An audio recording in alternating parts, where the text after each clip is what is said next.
Bismillahirrahmanirrahim. Assalamualaikum warahmatullahi wabarakatuh. Waalaikumsalam warahmatullahi wabarakatuh. Yang terhormat Bapak Eko Mulyadi selaku narasumber pada kegiatan modul Nusantara kelas refleksi 4 pada pagi hari ini. Yang saya hormati Ibu Maya Kartikasari, Magister Pendidikan selaku dosen Nusantara, dan yang saya banggakan teman-teman mahasiswa pertukaran Merdeka tahun 2021 angkatan pertama di Universitas PGRI Madiun. Pertama-tama, marilah kita panjatkan puja dan puji syukur kehadirat Allah Subhanahu wa Ta'ala yang telah melimpahkan rahmat, taufik, hidayah, serta inayahnya kepada kita semua, sehingga pada pagi hari ini, pagi menjelang siang ini, kita semua dapat berkumpul dalam kelas virtual kita melalui Zoom meeting dengan tidak ada halangan suatu apapun. Salawat serta salam semoga tetap tercurahkan kepada junjungan kita Nabi Muhammad SAW yang kita nantikan syafaatnya nanti di Yaumul Qiyamah. Amin. Di sini saya selaku moderator izinkan untuk membacakan susunan acara pada pagi menjelang siang hari ini. Acara yang pertama yakni pembukaan, acara yang kedua sambutan, acara yang ketiga adalah kilas balik, materi terdahulu, acara yang keempat adalah acara inti, acara yang kelima penutup. Memasuki acara yang pertama yakni pembukaan. Marilah kita buka kelas kita pada pagi hari ini dengan bacaan Bismillahirrahmanirrahim. Acara yang kedua yakni sambutan akan disampaikan oleh dosen modul Nusantara, Ibu Maya Kartikasari, Magister Pendidikan. Waktu dan tempat saya serahkan. Baik, terima kasih Mbak Binti atas waktunya. Assalamualaikum warahmatullahi wabarakatuh.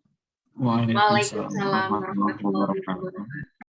Alhamdulillah pada kesempatan hari ini sebenarnya mendung, hujan, tapi sedikit bercahaya, dan semoga ini menjadi cahaya bagi kita dan kita tetap semangat walaupun kita dalam forum Zoom ya. Kepada yang terhormat Bapak Eko Mulyadi, saya ucapkan terima kasih yang sebesar-besarnya telah berkenan menjadi narasumber di kegiatan refleksi 4 dengan tema pemberdayaan masyarakat Karangpatihan di Dusun Karangpatihan. Kepada Mbak Binti saya ucapkan terima kasih atas partisipasinya yang sangat luar biasa, dan kepada teman-teman mahasiswa pertukaran mahasiswa Merdeka Modul Nusantara di kegiatan refleksi 4 pada hari ini. Tidak terasa kita sudah memasuki pertemuan ke-14 kalau tidak salah ya.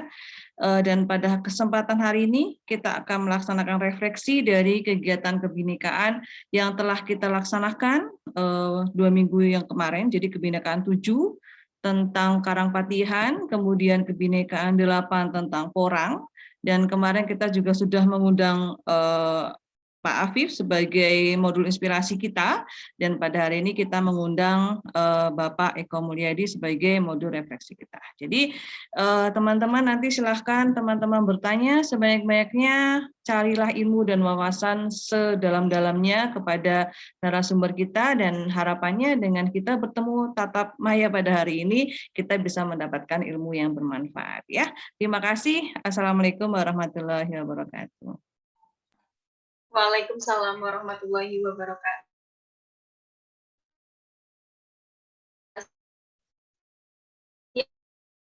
Yakni kilas balik dengan materi yang sudah kita pelajari sebelumnya tentang kebinekaan 7 dan 8. Sebelumnya Bapak saya informasikan kepada Bapak Eko, jadi ini semua adalah mahasiswa pertukaran dari beberapa pulau Bapak. Mereka ditugaskan untuk belajar di Universitas PGRI Madiun, dan dalam kegiatan pertukaran ini terdapat 3 jenis agenda Bapak. Yang pertama adalah kebinekaan, yang kedua adalah kelas refleksi, dan yang ketiga adalah kelas inspirasi. Dan pada pagi hari ini kita masuk di kelas refleksi yang keempat Bapak. Sebelumnya kita sudah berdiskusi tentang kebinekaan 7 yang membahas tentang potensi Desa Karangpatihan itu sendiri, dan juga kita juga belajar mengenal orang gitu Bapak. Jadi mohon izin untuk men-share kilas balik video tentang kegiatan kita yang sudah kita pelajari terlebih sebelum hari ini Bapak.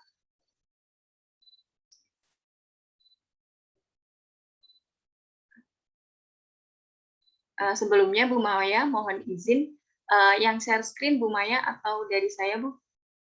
Boleh, kita mau langsung share screen itu atau kita yang lagu untuk merefleksi dulu?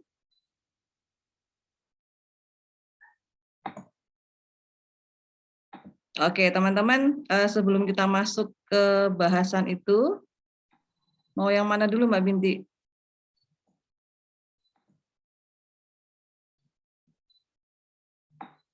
Nah, ini dulu. Kita akan mendengarkan lagu Indonesia Pusaka, ciptaan Ismail Marzuki untuk menggugah semangat teman-teman semua agar di kegiatan pada hari ini teman-teman menjadi lebih semangat ya.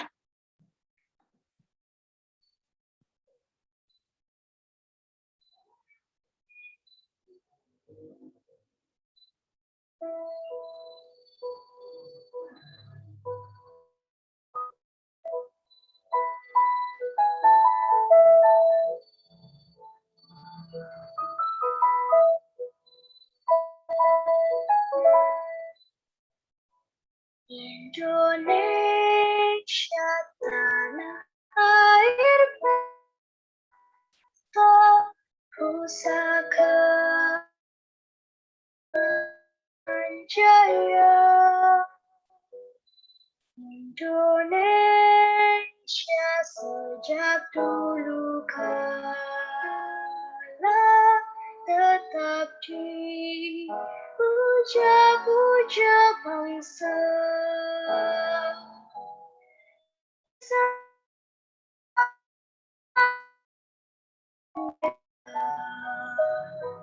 Dibuat, dibesarkan Bunda, tempat berlindung di hari tua, tempat akhir menutup mata.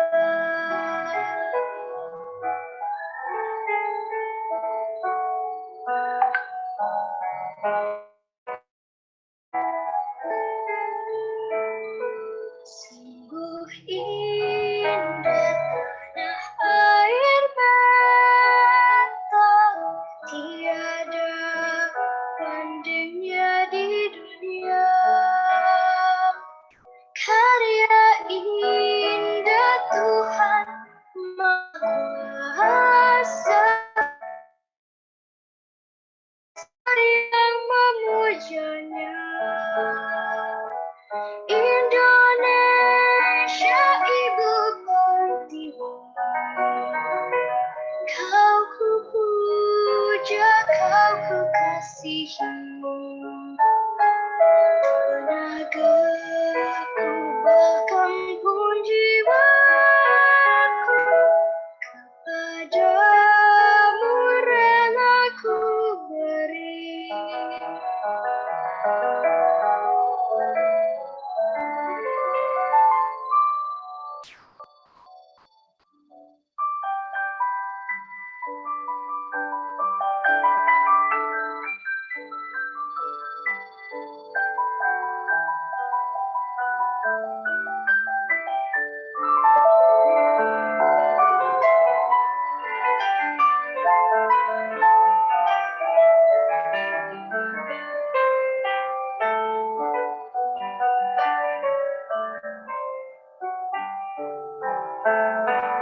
Di sana tempat lahir beta,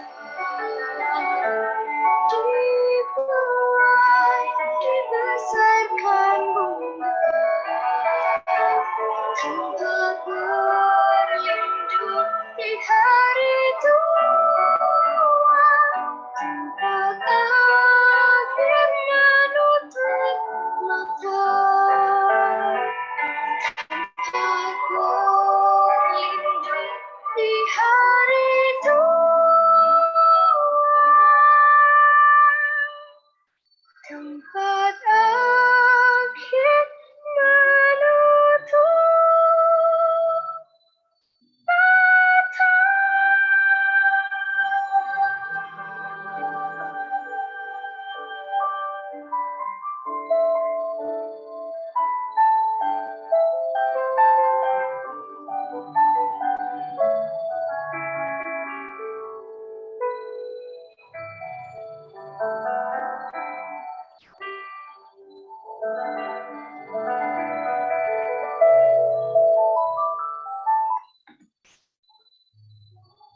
Baik, semoga dengan lagu ini bisa membangun rasa cinta teman-teman semua terhadap Ibu Pertiwi. Nah, hari ini sekarang kita akan menampilkan mengilas balik sedikit tentang Kampung Karangpatian yang sudah kita bahas di Kebinekaan 7.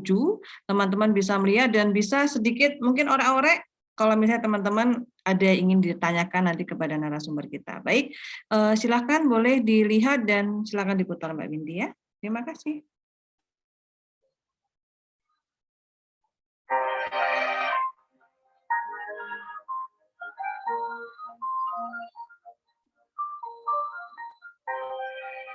Orang-orang tunagrahita adalah orang-orang yang diciptakan Tuhan sama seperti kita. Cuman mereka dianugerahi keterbatasan seperti tuli, bisu, pemikirannya lambat. Dan saya yakin orang-orang tunagrahita ini tidak layak untuk ditelantarkan. Tetapi saya yakin mereka layak untuk diperhatikan dan diberdayakan agar mereka bisa mandiri dan hidup seperti kita.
Mereka hadir ke dunia ini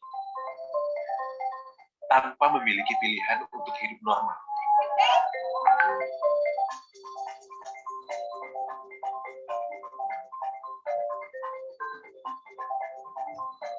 Mereka hadir ke dunia ini sebagai orang-orang dengan keterbelakangan mental.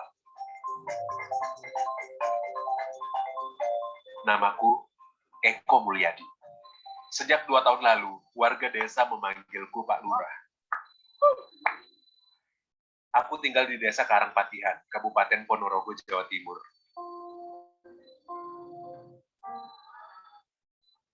Lokasinya sekitar 23 km dari pusat kota Ponorogo. Kampungku bukan kampung biasa. Orang-orang kerap menjulukinya kampung idiot. Lantaran banyak penderita tunagrahita di sini.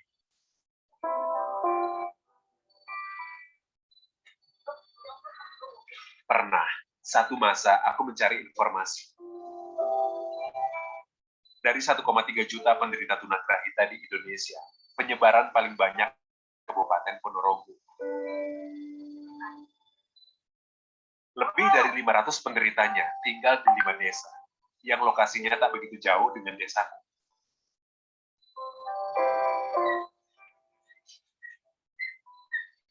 Sedangkan di desaku sendiri, kini ada 98 penderita tunagrahita.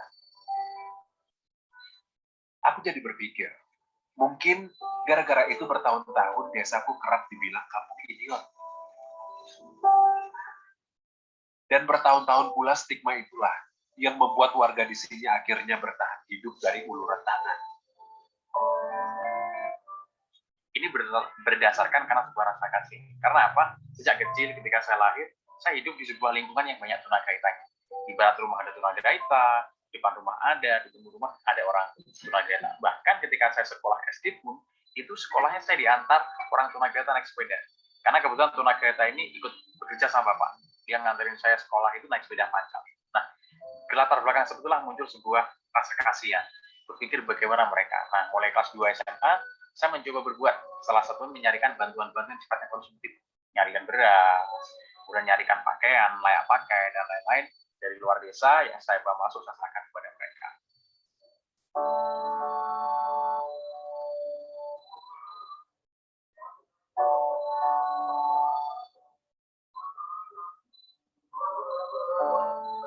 Sebagian besar penderita tunagrahita di sini berusia di atas 30 tahun.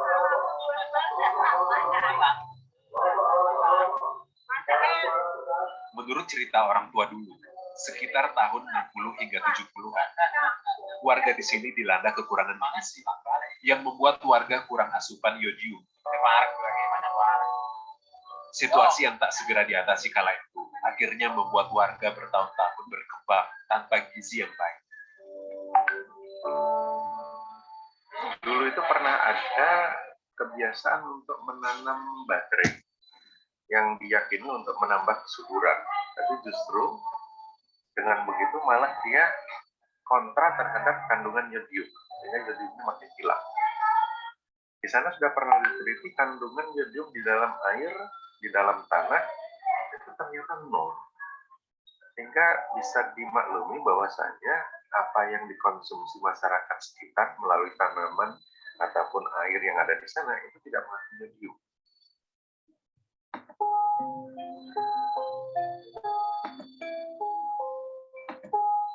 Belum lagi faktor geografis desaku yang kering, dikelilingi pegunungan kapur yang tandus dan minim sumber air. Musim kemarau selalu menjadi masa-masa sulit bagi warga.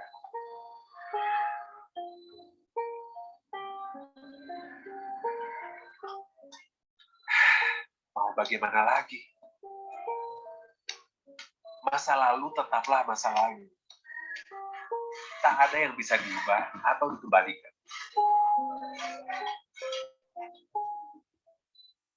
Jauh sebelum diberi amanah memimpin desa, tahun 2010, atas bantuan donatur, aku dan teman-teman Karang Taruna memberikan seekor kambing pada tiap warga tunagrahita. Kambing itu kami minta untuk dipelihara, sehingga kelak bisa beranak pinak. Sebelum jumlahnya bertambah, maka pantang untuk dijual.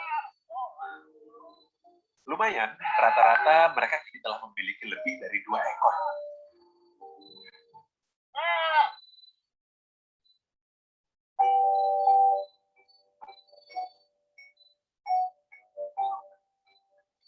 Bersama teman-teman di Karang Taruna, kami juga menyusun strategi guna menyiasati kondisi alam desa kami yang tandus.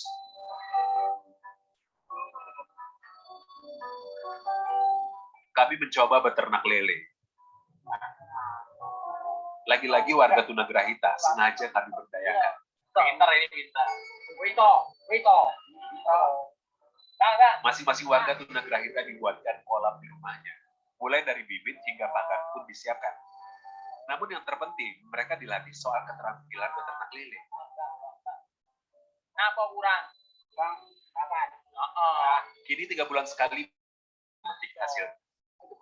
Sekali panen, mereka memperoleh 150 hingga 250 ribu rupiah. Lanjut. Ya. Jadi orang-orang penderita tunagrahita ini kan kalau diajak bertani itu tidak punya lahan, ya. Kalau mau kerja guru tani belum tentu ada pekerjaan. Makanya kita berpikir mereka diberdayakan dengan salah satunya adalah peternakan. Nah, satu peternakan yang kami ambil adalah peternakan ikan. Dan lele itu adalah paling mudah di antara peternakan ikan yang lain. Selain itu siklus hidupnya kan panennya lebih cepat. Kalau ikan lain bisa sampai 6 bulan, 1 tahun, kalau lele kan cukup 3 bulan bisa dipanen. Nih, iwak ya, iwak kan cilik, cilik sebenarnya toh 5 gila. Di iwak cilik iwak cilik imoai, oke, cilik iwak. Kami mengajar mereka bermodalkan kesabaran. Dan kesabaran pula yang menjadi tantangan kami. Iya, di. Arung ini. Kami harus berkompromi dengan waktu belajar yang bisa menghabiskan waktu. Kemampuan daya pikir yang terbatas membuat mereka tak bisa memahami dengan cepat apa yang kami katakan, apa yang kami ajarkan. Wah, kan rektor. Kita. Ya, kalau ngajarin orang tunagrahita ini yang paling berat dan susah adalah berhadapan komunikasi. Jadi mereka tidak bisa diajak bicara langsung nih, harus ada praktek. Ada juga yang bisa diajak bicara, tapi untuk kemampuan penangkapannya lemah. Sehingga memang kita harus intens untuk melatih mereka bersama teman-teman yang ada dalam ormas. Aku selalu percaya pada proses. Proses inilah yang akan membawa mereka pada ujung yang manis. Ya, akan.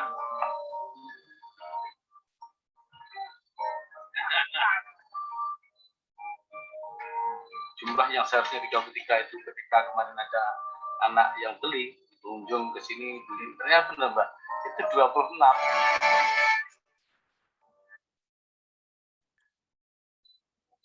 Baik, teman-teman, itu adalah sekilas.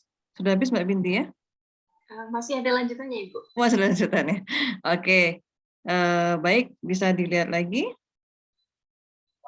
Alhasil, tempat nenekku inilah yang dipinjam sebagai markas. Kita kena ya. Tak sekadar berkumpul, pertemuan rutin ini selalu diisi dengan diskusi motivasi dan lagi-lagi pemberian keterampilan.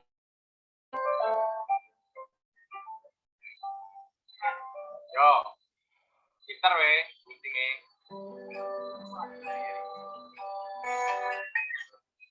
Bukan tanpa alasan kami melakukan ini semua. Beberapa penelitian yang kubaca menyatakan, penderita tunagrahita bukannya tidak bisa diberdayakan. Selama pikiran mereka terus dirangsang, lambat laun mereka bisa memahami. Ini dalam rangka untuk merangsang pola pikir mereka. Ini merangsang pola pikir mereka bagaimana melakukan sesuatu yang sulit yang membutuhkan pemikiran dan kreasi. Karena tentu mereka harus merajut. Kemudian selain merajut, mereka harus membentuk sebuah komposisi warna. Dan ini tentu membutuhkan sebuah pikiran. Nah, ini saya berharap orang-orang tunagrahita ini dengan adanya kegiatan membuat kerajinan seperti ini akan ada kemampuan berpikir yang lebih. Sehingga nanti dengan orang-orang normal dengan cara-cara melakukan kegiatan pemberdayaan yang sifatnya membuat kerajinan. Kurang elek, ini milik bahanmu kesalah, kurang opo, sudah milik elek. Ini salah satu buktinya. Keterampilan tangan mereka membuatku terkejut. Tidak semua memang. Tapi siapa sangka penderita tunagrahita memiliki potensi luar biasa seperti ini. Aku semakin yakin, kita asalkan diberi kesempatan normal yang keras padaku, siapapun juga. Alhamdulillah dengan semangat juang teman-teman yang mana kita pengen mereka saudara-saudara kita yang tunagrahita ini bisa punya hasil karya, punya produk sendiri ya walaupun hanya aset dan nominalnya kecil namun mereka ini sangat berarti bisa untuk nambah penghasilan rumah tangga seperti yang dibilang tadi ini hasilnya bisa diberikan apa nih kok tukangnya apa mandi terus karo apa nih Rio orang panci mau doa kan. Meski selalu ada kendala, kebanyakan warga tunagrahita di sini termasuk tunagrahita berat. Salah satu ciri yang paling menonjol yakni sulit diajak berkomunikasi. Mereka yang termasuk kategori ini biasanya kami awasi ekstra. Jadi gini, tasbih itu kan perlu ada ini kan, ada dihitung kan, jumlahnya harus tertentu kan, satu ruas 33, sampai yang macam satu gitu kan. Nah, mereka ini karena tidak bisa hitung-hitungan, ditungguin sih. Tapi ketika kita lengah kasih tahu yang lain, ngajarin yang lain, ya ini tidak terkontrol. Akhirnya jumlah yang seharusnya 33 itu ketika kemarin ada anak yang beli, pengunjung ke sini beli gitu, saya suruh hitung, Mbak, hitung dulu, ntar nggak cocok hitungannya, kan buatan orang-orang seperti ini. Ternyata benar, Mbak, itu 26, dan 33 tapi 26, itu pernah terjadi seperti itu. Akhirnya, tapi tetap dibawa aja, karena buat kenang-kenangan, kan.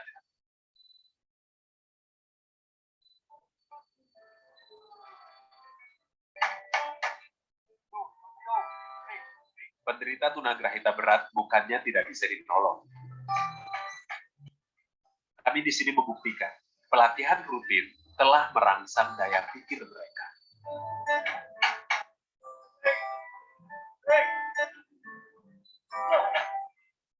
Riyen yang dia niku yang damel susah sebabnya dereng dilatih saat ini pun dilatih kalih desa dijak nyambut damel napa mawon nggih pun rada lumayan lek susahipun niku lek dijak ngendikan boten miring sebabipun nggih telinganipun sedaya nggih boten mireng niku wau.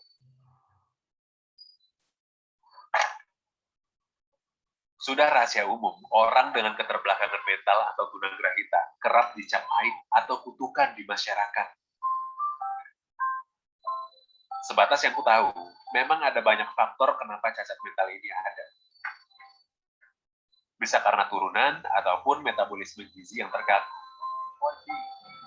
Itu sebabnya aku kerap tak meyakini penderita tunagrahita pasti akan memiliki turunan yang sama. Atas dasar itulah, aku membantu Misty, keluargaku, seorang tunagrahita lainnya.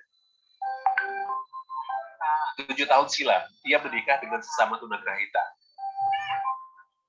Kini di desaku ada tunagrahita. Kami kan mencoba juga untuk melihat sisi lain. Salah satu adalah hak asasi. Karena tentunya meskipun orang-orang seperti ini kan lebih punya hak ya untuk menikah, karena dia punya rasa. Nah, si Miss Siti ini kan selalu, kalau ada orang wanita itu selalu terlihat suka. Nah, kebetulan ada Bu itu, kemudian ada antara keluarga diketemukan, boleh mereka menikah. Akhirnya dinikahkan. Orang kok emplung berat. Ada sedikit kekhawatiran akan kelangsungan hidup rumah tangga mereka. Tanya permen loh, nanti dikasih permen loh. Maka secara berkala, kami memantau kehidupan mereka. Kita pantau, ke dokter pun kita antar. Bahkan USG ke dokter juga kita antar. Kemudian isinya kita penuhi, kemudian begitu lahir juga demikian, kelahirannya kita dampingi terus, anaknya yang masih bayi juga dampingi, ibunya dilatih bagaimana mengurus bayinya, kemudian besar. Isi terus kita suplai, alhamdulillah anaknya juga normal. Berarti pernikahan Miss Siti ini sebagai bentuk untuk membuktikan, memberi jawaban kepada mengatakan bahwa jangan sampai tunagrahita menikah, khawatir anaknya tunagrahita. Ternyata enggak. Syukurlah sejauh ini pernikahan mereka bahagia. Dan lahir 2 putri. Bunga yang kini berusia 6 tahun dan Deswita yang berusia 1,5 tahun. Keduanya lahir dengan fisik dan mental normal. Sementara itu Bisti dan Iin kini semakin giat bekerja untuk mencukupi kebutuhan keluarga.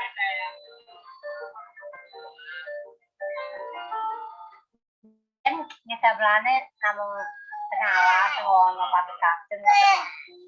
Sak niki beritane nggih niku anu ndamel ketep. Nek sing jaler ning lele nggih beritane nggih niku kesukane yogane hasilé.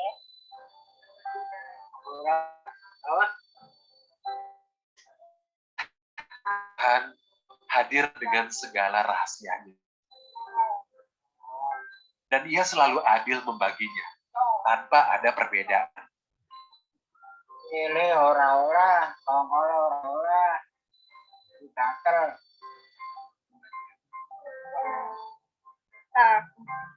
Aku kena.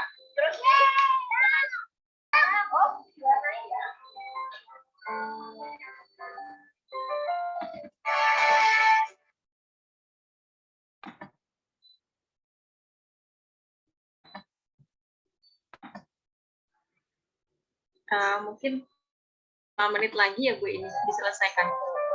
Baik, selesaikan terlebih dahulu ya, biar kita lebih enak nanti ketika refleksi ya.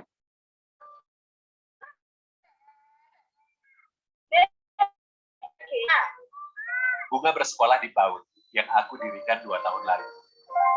Semula PAUD ini dikhususkan untuk mengakomodir anak-anak dengan keterbelakangan mental ataupun anak-anak seperti Bunga, terlahir dari orang tua tunagrahita. Istriku mengelola sebagian besar operasional. Ya, memang kita itu mayoritas sasaran kita itu untuk anak yang mampu dan ada juga anak kita yang memang sekolah yang saya bawa di sini. Tapi juga tidak menutup kemungkinan untuk mereka yang ingin sekolah di sini.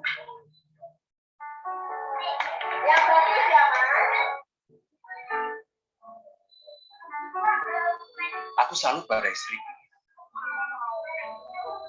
Ia tak punya latar belakang budaya.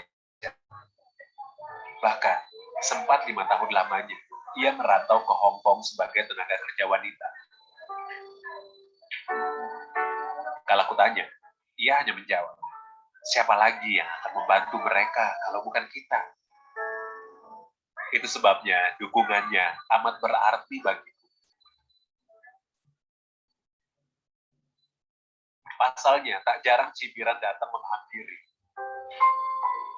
Sebesar usaha yang telah kami kerahkan. Jadi ketika kita bicara melakukan kegiatan pemberdayaan, di awalnya juga masyarakat ada yang yakin, ada yang tidak, ada yang pro dan kontra, ada juga yang pesimis. Banyak yang beranggapan bahwa tunagrahita itu tidak bisa diberdayakan. Ada juga yang ngomong tunagrahita itu kan nanti kalau udah ada juga orang yang mungkin berpikiran negatif, materi memberdayakan, dianggap mereka mungkin memperdayai. Ya itulah sesuatu tantangan-tantangan yang harus kami hadapi. Salah satunya adalah hal seperti ini.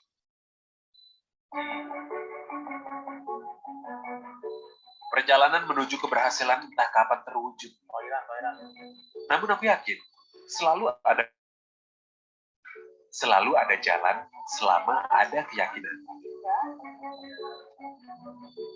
Kami tidak pernah berani mengatakan ini berhasil karena ini adalah sebuah proses panjang yang telah kami lewati dan akan terus kami lakukan. Mulai sekarang sampai kapanpun, kami akan terus bekerja keras, bekerja sama dengan mereka untuk melatih mereka sampai mereka benar-benar bisa melakukan kegiatan itu. Menjadi manusia dengan fisik dan mental yang sehat adalah hal yang aku syukuri di dunia ini. Namun, semakin dan semakin aku bersyukur. Karena hidup di tengah mereka, para tunagrahita, untuk berbagi indahnya kehidupan.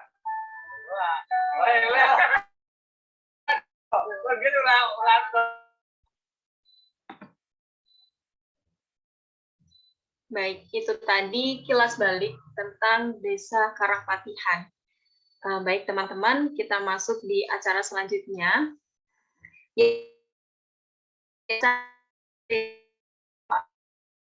Selaku narasumber kita pada siang hari ini. Kepada Bapak Eko Mulyadi. Bapak Eko. Iya Mbak, siap. Waktu dan tempat kami serahkan Bapak. Siap. Assalamualaikum warahmatullahi wabarakatuh. Waalaikumsalam. Waalaikumsalam warahmatullahi wabarakatuh. Alhamdulillahirrahmanirrahim, puji syukur kehadirat Tuhan Yang Maha Kuasa bahwa pada kesempatan kali ini saya bisa bertemu dengan Ibu dosen dan teman-teman mahasiswa semua. Semoga Ibu Maya Kartikasari yang saya hormati, Mbak Binti selaku moderator yang saya hormati, serta teman-teman semua peserta Zoom yang ikut bergabung pada kesempatan kali ini. Jadi mungkin langsung bisa di aja Mbak Binti ya, di screen-nya. Ya, baik Bapak.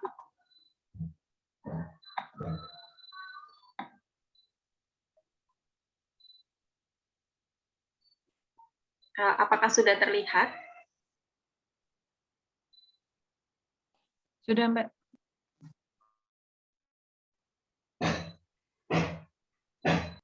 Next.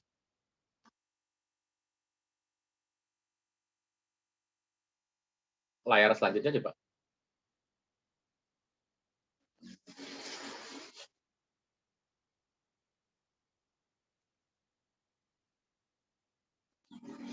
Terima kasih perkenalan ya. Jadi perkenalkan saya adalah Eko Mulyadi. Pekerjaan saya sebagai kepala desa di Desa Karangpatihan, Kecamatan Balong, Kabupaten Ponorogo. Kontak person saya ini, jadi barangkali teman-teman setelah ini ada yang mungkin mau berkunjung atau mungkin mau tesis, skripsi dan sebagainya yang bertemakan tentang desa bisa berkonsultasi atau bisa menggunakan kami sebagai objek nanti. WA saya tertera di situ. Kemudian juga kalau teman-teman mahasiswa mungkin pengen tahu kegiatan-kegiatan pemberdayaan yang saya lakukan mulai tahun 2013 sampai 2021, semua saya upload di Facebook dan Instagram saya. Jadi ada di itu FB saya, Eko Mulyadi Eksana, IG saya Eko Mulyadi Eksana, dan fanspage saya Eko Mulyadi. Jadi semua kegiatan pemberdayaan itu sudah saya upload di sana, jadi nanti bisa dilihat. Kalau saya ngomong aja kan hanya kata-kata, tapi kalau di Facebook saya insya Allah ada semua. Jadi tahun berapa, kegiatannya apa, fotonya ada. Sehingga ini lebih meyakinkan kalau untuk penjelasan. Nah, sekarang kita akan berbicara tentang pemberdayaan, Mbak Binti, coba di next ya. Teman-teman semua, jadi kalau kita bicara pemberdayaan, saya masih ingat bahwa ketika posisi kita sebagai seorang mahasiswa itu secara tidak langsung di kening kita, di jidat kita ini sebenarnya ada sebuah tulisan yang tersirat aja, ya, tidak tersurat kalau tulis, yaitu agent of change, agen perubahan. Jadi mahasiswa, karena saya juga pernah menjadi mahasiswa tentunya, ini memang punya sebuah sebutan sebagai agen perubahan. Nah, ketika berbicara agen perubahan, ada satu harapan dari publik secara luas bahwa mahasiswa itu harus mampu merubah. Siapa yang dirubah? Ya, satu, merubah dirinya sendiri, merubah keluarganya, merubah lingkungannya, merubah desanya, syukur-syukur bisa merubah kota dan negara ini. Ini adalah salah satu tanggung jawab besar yang mutlak memang harus dilakukan oleh kita selaku mahasiswa. Ketika kita bicara ruang sebuah pengabdian, karena mahasiswa ini kan dituntut untuk mengabdi ya, kita ini harus punya ruang pengabdian. Pengabdian juga luas. Ketika kita bicara pengabdian dalam lingkup lingkup kecil maksudnya, kita bisa masuk ke dalam sebuah komunitas yang namanya lingkungan. Kita bisa masuk dalam sebuah komunitas yang namanya desa. Desa adalah sebuah ruang besar untuk belajar sekaligus pengabdian. Maka dibutuhkan teman-teman mahasiswa yang nanti setelah lulus, kita berharap banyak mahasiswa-mahasiswa yang lulus ini kita harapkan mau kembali ke desa. Menjadi apa? Menjadi agen perubahan. Sebagai apa? Sebagai agen pemberdayaan di desa. Karena apa? Desa hari ini juga sudah punya anggaran ya. Kita digelontor anggaran dari pemerintah melalui dana desa. Terus kalau ini tidak dibantu oleh para akademisi, oleh para alumni-alumni mahasiswa yang sudah sarjana dan sebagainya, ataupun masih kuliah dan sebagainya, ini tentu tidak akan berdampak maksimal.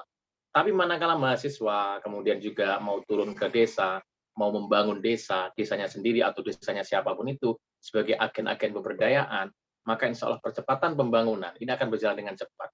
Sehingga mimpi kita membangun desa untuk membangun Indonesia, ini bisa berjalan dengan baik. Lalu seperti apa? Coba di next, Mbak Binti, ke slide selanjutnya. Nah, ketika kita menjadi agen pemberdayaan di desa, ini saya analogikan, teman-teman yang ada di room ini, atau di luar sana pun, saya analogikan bahwa posisi kita di masyarakat ini kalau kita gambarkan kayak gambar sepeda ini. Di sepeda ini kan ada sebuah gambar ya. Sepeda itu terbentuk dari saking banyaknya komponen. Komponen-komponen ini adalah melambangkan posisi-posisi kita nanti di masyarakat.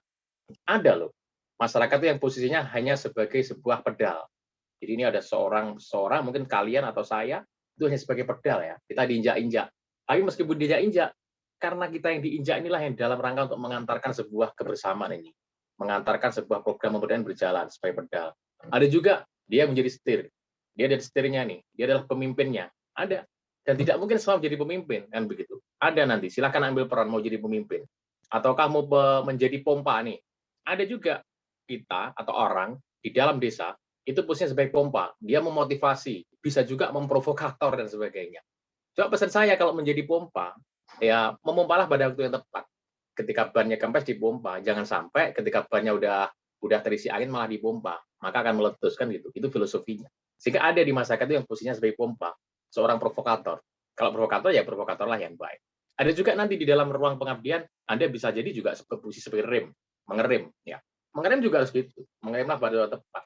Karena kadang-kadang kita bikin program itu ada aja. Oh, saya mau bikin pelatihan kue. Ada juga nanti yang orang yang posisi rem, nggak usah lah, jangan pelatihan kue. Gitu ya. Karena itu apa sih untungnya ada juga seperti itu. Maka harapan saya ketika memiliki sebuah posisi rem, mengeremlah pada waktu tepat.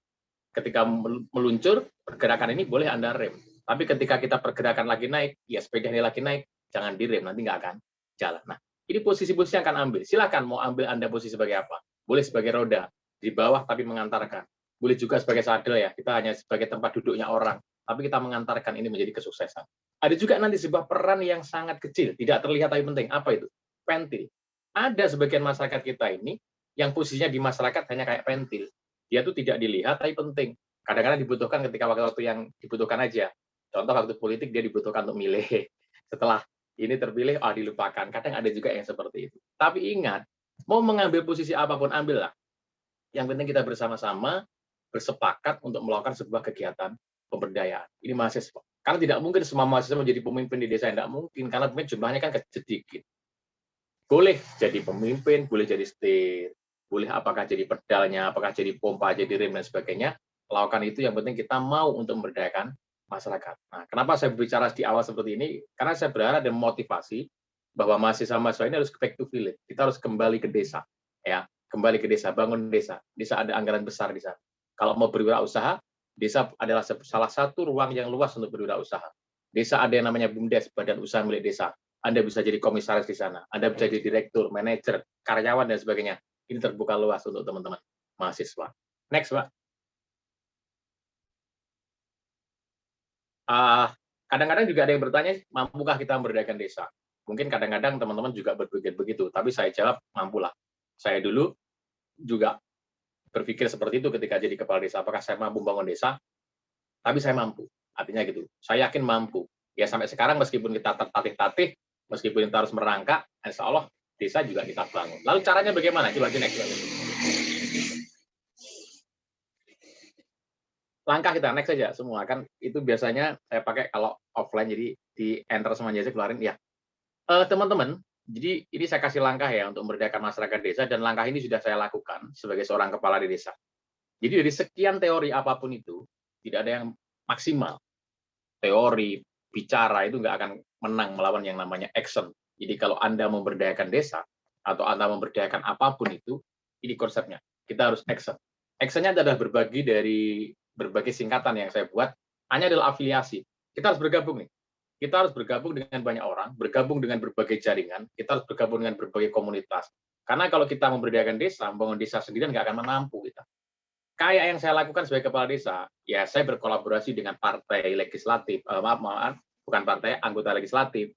Saya berkolaborasi dengan pemerintah kabupaten, pemerintah provinsi, pemerintah pusat.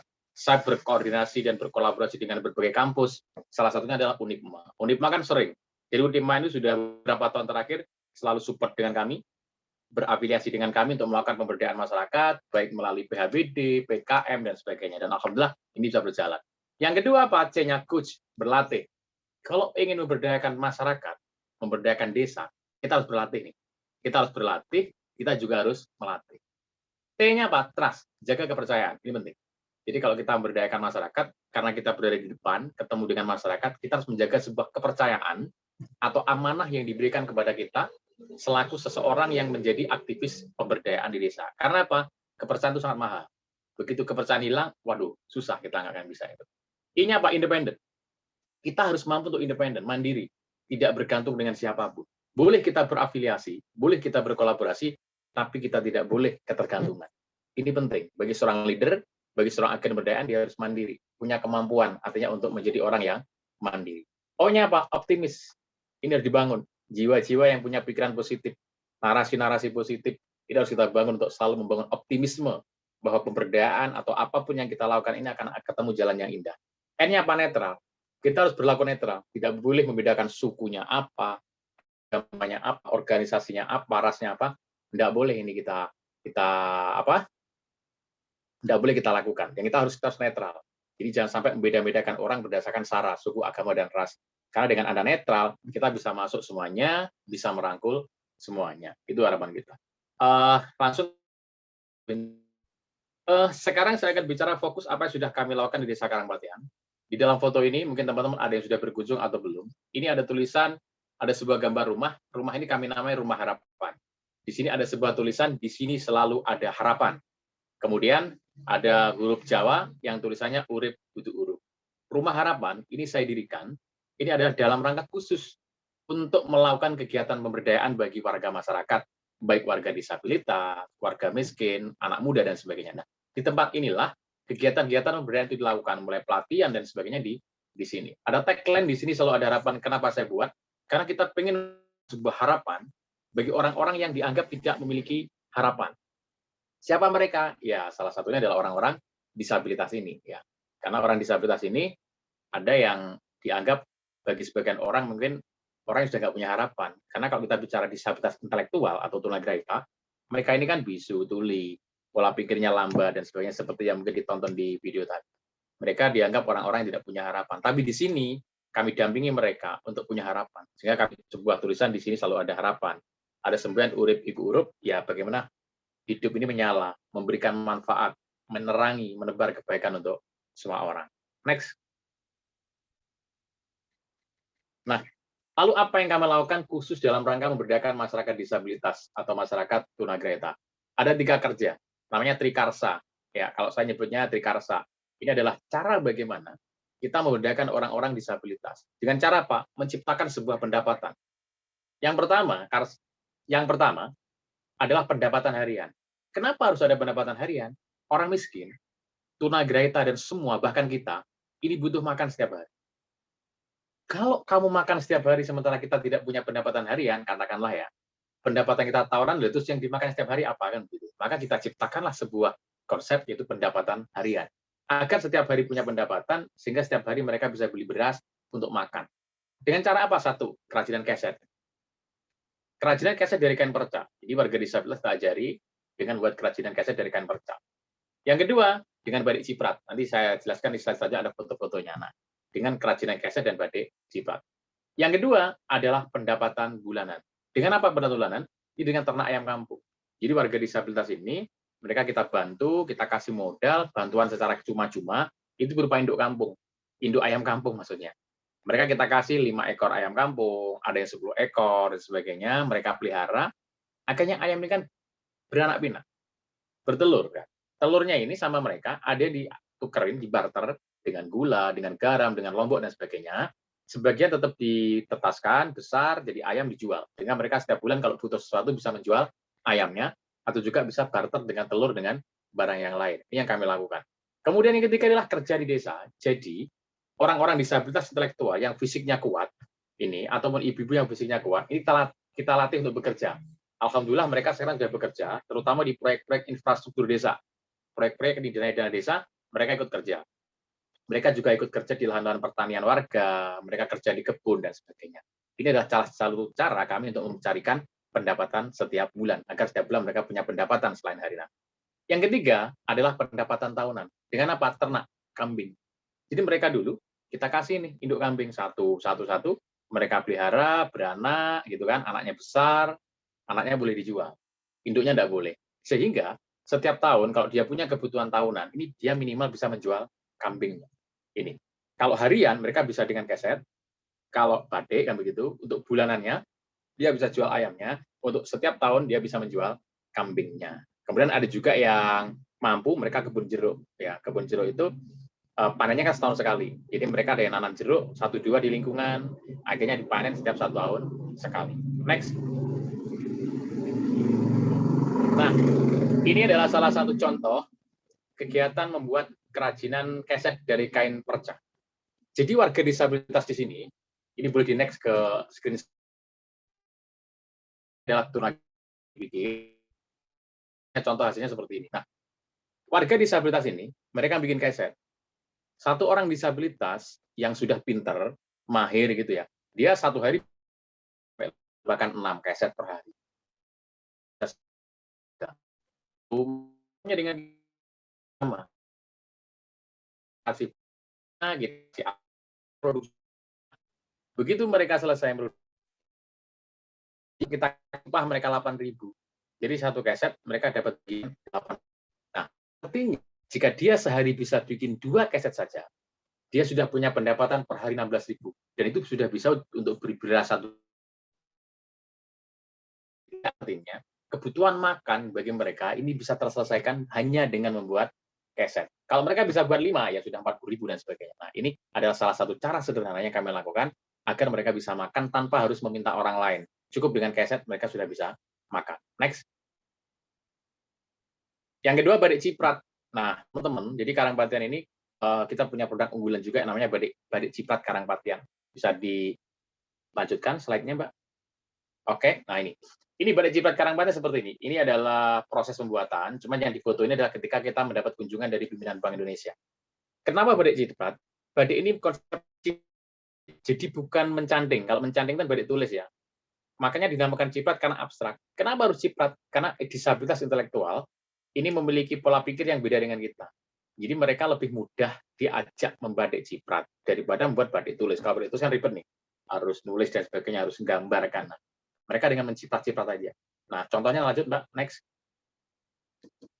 Nah, hasilnya seperti ini. Ini salah satu contoh hasil batik ciprat karya disabilitas. Di dalam satu proses batik, mereka dapat bagi hasil dengan kita satu lembarnya mereka dapat 40.000. Jadi lumayan. Jadi kalau kita dapat order banyak gitu ya, mereka bisa wah, satu orang bisa menyelesaikan 10 sebenarnya kalau yang sudah mahir. Ini abstrak karena cepat banget ini. Badai Cipta tuh abstrak sehingga lebih cepat. Kayak begini nih. Ini kalau harga jual di pasaran teman-teman menjualnya ya sekitar 140 150 ya harga jualnya. Baik bagi hasilnya dengan disabilitas mereka per lembar dapat 40.000. Nah ini Badai Ciprat. Coba di next Mbak, dikasih contoh juga. Nah, kayak ini. Ini pas waktu itu Bapak Emil Dadak, ini Wakil Gubernur Jawa Timur juga berkunjung ke kami untuk melihat sebuah proses Badik Ciprat. Next. Ini Pak Edi Baskoro Yudhoyono, ini juga sudah ketemu dengan kami dan memohon juga ini kita kasih juga Badik Ciprat, waktu itu membeli Badik Ciprat juga dari kita, ini fotonya bersama istri. Lanjut. Nah, ini Bu Gubernur, Ibu Gubernur Jawa Timur ketika beberapa bulan yang lalu berkunjung ke Rumah Harapan melihat proses Badik Ciprat juga. Bisa dilanjut. Nah, Menteri Sosial yang beberapa waktu yang lalu juga berkunjung ke Desa Karangpaten untuk melihat proses Badik Ciprat. Nah, bagi teman-teman nanti bisa juga kalau pengen tahu Badik Ciprat Karangpaten bisa tahu di Instagramnya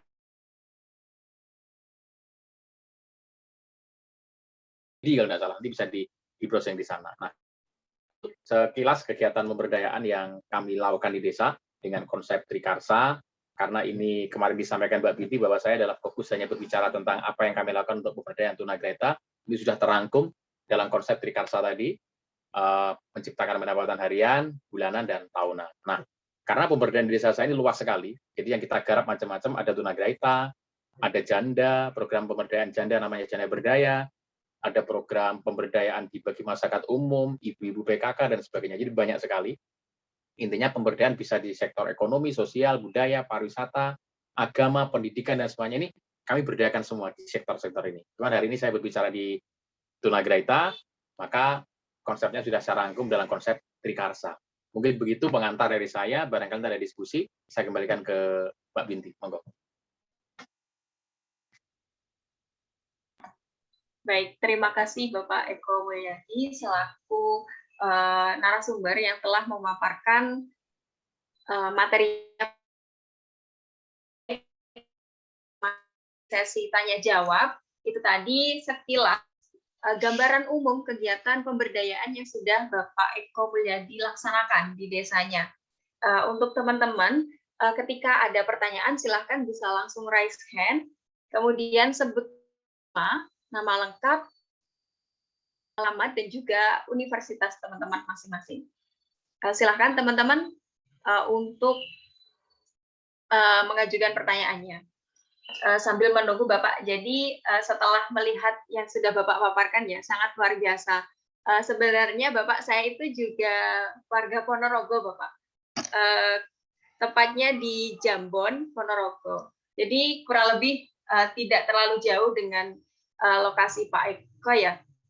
Dan saya dulu ketika masih SMP ya Bapak, sudah mendengar bagaimana sih pemberdayaan untuk masyarakat tunagrahita, memberdayakan lele gitu Bapak. Jadi dari SMP saya pernah mendengar itu, dan kebetulan di kesempatan pada siang hari ini kita berkesempatan untuk bertemu secara virtual dengan Bapak selaku inspirator juga nih Bapak, sudah menginspirasi banyak orang dan juga kegiatan-kegiatan pemberdayaannya sudah melalang buana dan hasilnya juga sudah terbukti begitu. Baik teman-teman, mungkin ketika sudah ada yang mau ditanyakan bisa langsung raise hand. Sambil menunggu Bapak, saya ingin bertanya nih. Jadi apa sih Pak yang menjadi kendala atau kesulitan dalam target yang ingin diharapkan sebelumnya Bapak? Adakah hal-hal yang membatasi atau rintangan yang harus diselesaikan agar apa yang Bapak harapkan sebelumnya bisa tercapai hingga titik ini Bapak? Mohon maaf Bapak belum di-unmute. Udah. Oke, terima kasih Mbak. Jadi gini, semua proses apapun pasti ada hambatan ya. Sehebat apapun kita menyusun konsep, sekuat apapun sumber daya manusia, dia pasti punya hambatan. Hambatan dulu di awal pemberdayaan yang pertama adalah komunikasi. Karena apa? Saudara-saudara saya disabilitas intelektual ini rata-rata bisu tuli, kemudian juga kalaupun dia bisa bicara, pola pikirnya lemah, nggak kayak kita ya. Itu adalah salah satu keistimewaan yang diberikan Tuhan kepada mereka, sehingga mereka adalah disebut sebagai orang yang berkebutuhan khusus. Kebutuhan khusus maka dipenuhi dengan cara-cara yang khusus. Salah satunya karena kami tidak khusus seperti mereka, kami umum, untuk berkomunikasi kan terhambat dulu waktunya. Jadi kami harus belajar dulu tentang komunikasi, karena kalau sekarang kan dulu ratusan ya, sekarang ada 98 yang kita dampingi ini. Kami harus mampu berkomunikasi dengan 98 cara yang berbeda-beda dengan mereka. Nah ini hambatannya dulu. Tapi alhamdulillah tahun-tahun berjalan sekarang kami sudah enjoy aja. Kalau sekarang sudah tidak ada hambatan komunikasi. Kalau dulu hambatannya adalah komunikasi. Yang kedua, kegiatan pemberdayaan ekonomi orientasinya adalah pendapatan ekonomi. Orientasinya adalah wirausaha atau boleh dikatakan bisnis. Kami ini kan hanya orang desa. Level saya hanya kepala desa yang hidupnya di desa dengan segala keterbatasan, terutama anggaran. Nah, salah satu keterbatasan juga bicara adalah anggaran. Jika kita ingin memaksimalkan pemberdayaan, cuman kadang-kadang kita juga harus terbentur kepada anggaran yang terbatas. Kemudian yang ketiga, ketika kita sudah berproduksi seperti ini, kita sudah produksi batik, bahkan kita sudah jualannya via online ya, kita di marketplace, di platform digital dan sebagainya sudah jalan, ya kita tantangannya apa? Hambatannya adalah persaingan pasar. Jadi kita harus bersaing nih dengan produsen batik yang sudah besar seperti itu. Nah itu ada 3 hambatan yang saya sampaikan. Cuma kita terus belajar agar bagaimana mengatasi hambatan-hambatan tersebut. Terima kasih, Mbak Binti. Baik, Bapak. Jadi kurang lebih dari yang utama seperti komunikasi, kemudian dari anggaran dan juga persaingan pasarnya, Bapak. Memang setiap hambatan akan bisa terselesaikan dengan usaha-usaha dan juga kerja keras dari Bapak dan mencapai tujuan yang diharapkan. Begitu ya, Bapak? Siap, Mbak. Oke, baik. Selanjutnya ini ada pertanyaan Bapak dari salah satu mahasiswa, Mas Rivaldo. Boleh unmute dan juga menyebutkan nama, asal, dan juga universitas mau. Silakan. Baik, terima kasih Mbak Binti. Assalamualaikum warahmatullahi wabarakatuh. Waalaikumsalam warahmatullahi wabarakatuh. Baik, jadi nama saya adalah Rivaldo. Saya berasal dari Provinsi Gorontalo, tepatnya di Universitas Negeri Gorontalo. Masih waktu yang dibutuhkan untuk melatih dan mendidik para tunagrahita itu agar bisa bekerja dengan baik Pak, atau mendapatkan pendapatan sendiri kayak beternak atau membuat batik itu butuh waktu berapa lama Pak? Kayak gitu. Terima kasih.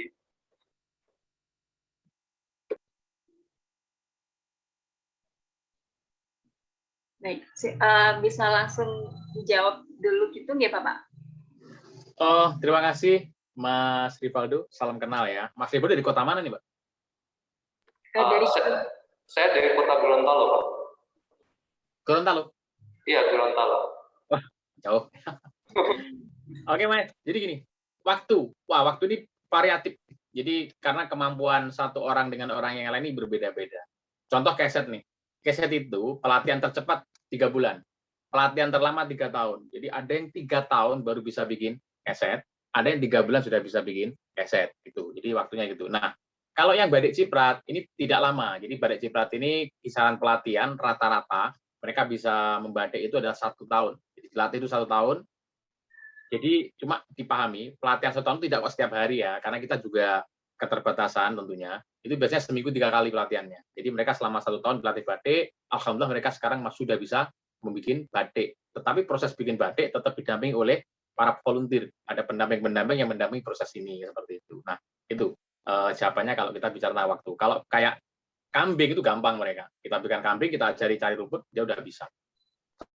Ternak ayam, jadi tidak lama. Ternak ayam, ternak itu paling dilakukan 1, 2, 3 kali. Bagaimana? Kalau keset memang waktunya lama. Kenapa?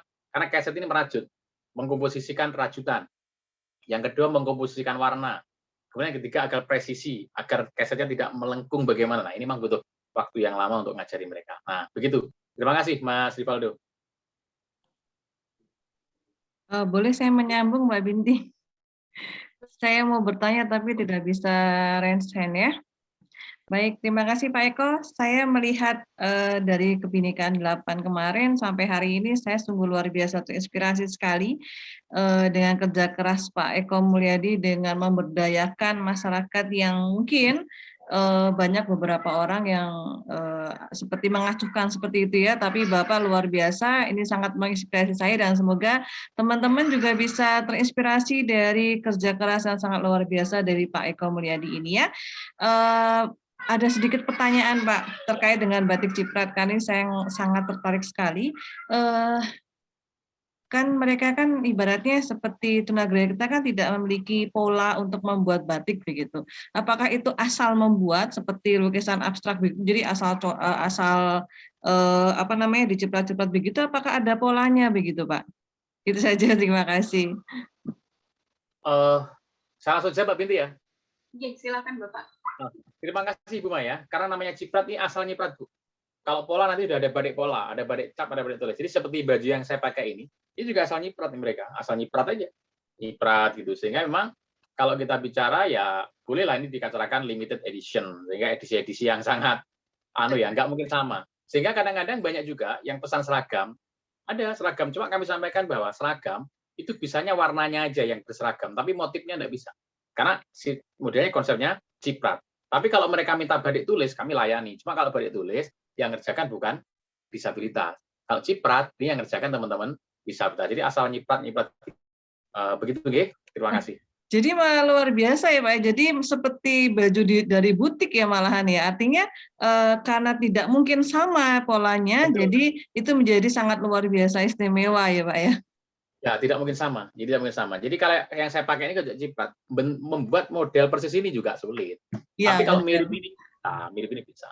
Dengan mirip warna ya. Oke, baik, terima kasih Pak. Silakan Mbak Binti. Baik, terima kasih Bu Maya dan Pak Eko atas jawabannya.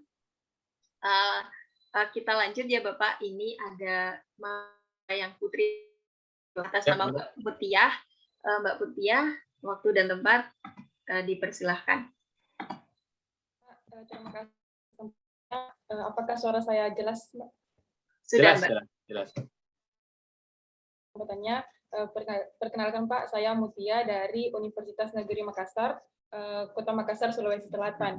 Baik, terkait dengan pertanyaan Rivaldo tadi, mungkin ada masyarakat yang diajarkan ini memiliki keterbelakangan mental. Mungkin ada cara-cara khusus yang dilakukan untuk mengajarkan atau membimbing masyarakat di sana sehingga terampil dalam melakukan kegiatan-kegiatan tadi seperti membuat keset seperti itu, Pak.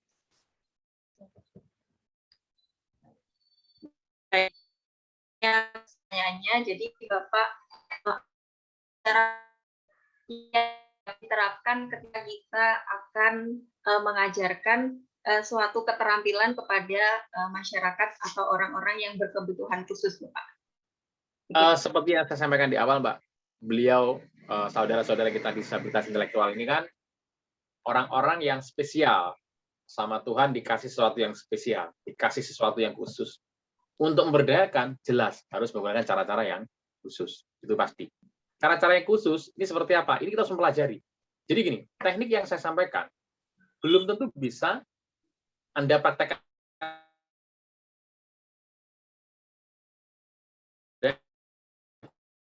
pendekatan secara khusus. Jadi kita mendekat dulu. Kita bahkan caranya harus bukan kita mengajari dulu, kita harus belajar. Belajarnya apa? Kita dekati mereka. Kita belajar agar bagaimana mereka menerima kita. Itu yang pertama. Agar mereka menerima kita. Kalau kita belum bisa diterima oleh mereka, nggak bisa. Maka perlu pendekatan yang sangat khusus, pendekatan yang personal banget, pendekatan yang private gitu ya. Nah, setelah kita belajar bagaimana mereka menerima kita, maka kita harus mengamati juga apa yang disuka oleh mereka. Yang ketiga, apa cara-cara komunikasi yang dilakukan oleh mereka. Sehingga kita ngikut mereka. Nggak bisa kalau kita memaksakan kemauan kita gitu ya. Oh, ternyata mereka itu kalau begini, itu dia senang ketawa gitu ya. Oh, kalau begini dia tidak suka ketawa atau itu jelek dan sebagainya. Ini harus kita dekati dulu mereka secara personal. Nah, begitu kita sudah mendekat mereka personal, kita akhirnya ketemukan kesimpulan, oh kalau berkomunikasi dengan mereka caranya harus begini, bahasa isyaratnya begini. Setelah itu kita akrab dengan mereka, mereka percaya, kita diterima, baru kita program ini masuk. Kita ajari mereka, yuk beternak kambing. Nanti kambing ya kita kasih syarat. Kalau cari rumput ya begini, ini gini rumput, itu ngasih makan matahari di timur berarti pagi, ini pakai gaya-gaya seperti itu. Dan memang ini kami pelajari secara otodidak karena kami juga bukan lulusan dari psikologi, bukan lulusan dari sekolah-sekolah yang untuk disabilitas, tapi kami masyarakat umum. Tapi yang kami lakukan adalah mau untuk melakukan pendekatan secara khusus dan mengajari mereka dengan cara-cara yang khusus. Terima kasih Mbak Mutiah ya. Dari Mbak Mutiah mungkin ada feedback, Mbak? Pak, terima kasih. Jadi diperlukan pendekatan dulu, kemudian agar dapat mengajarkan kepada masyarakat tersebut. Kemudian saya juga penasaran terkait orang-orang yang memberikan bimbingan kepada masyarakat, berarti ada kelompok-kelompok tertentu Pak yang bertugas untuk memberikan bimbingan untuk terhadap masyarakat itu. Ada. Jadi betul. Jadi saya bentuk sebuah organisasi. Kalau dulu namanya, jadi gini saya cerita. Saya ngurusin mereka, ngurusin tunagreta bukan karena saya kepala desa. Jauh sebelum itu. Tadi di video dijelaskan sejak SMA, betul. Jadi saya sejak SMA kelas 2 itu sudah berusaha ngurusin mereka. Tapi semampu saya ala anak SMA. Waktu itu hanya bisanya ngasih beras, carikan beras, bantuan. Nyarikan pakaian layak pakai dari teman-teman di sekolah, di kota, kumpulin, serahkan mereka, dan sebagainya itu. Lalu saya membentuk sebuah organisasi namanya Kelompok Masyarakat Karangpatian Bangkit, saya ketuanya. 2013, karena saya kepala desa, saya bentuk lagi organisasi namanya Lembaga Kesejahteraan Sosial Rumah Harapan Mulyana. Rumah Harapan ini adalah sebuah organisasi yang memiliki gedung tadi, tempat tadi, itu sudah ada pengurusnya, Mbak. Ada ketua, sekretaris, dan sebagainya, ada pendamping-pendamping. Yang mana semuanya ini tidak dibayar. Mereka relawan. Nah, kenapa mereka mau jadi relawan? Ya, bagaimana kita sebagai seorang leader itu menanamkan sikap-sikap atau sifat-sifat kerelawanan kepada banyak orang, sehingga orang itu ketika diajak bergabung untuk mereka orang miskin, mereka mau tanpa harus dibayar apapun. Jadi ada organisasinya.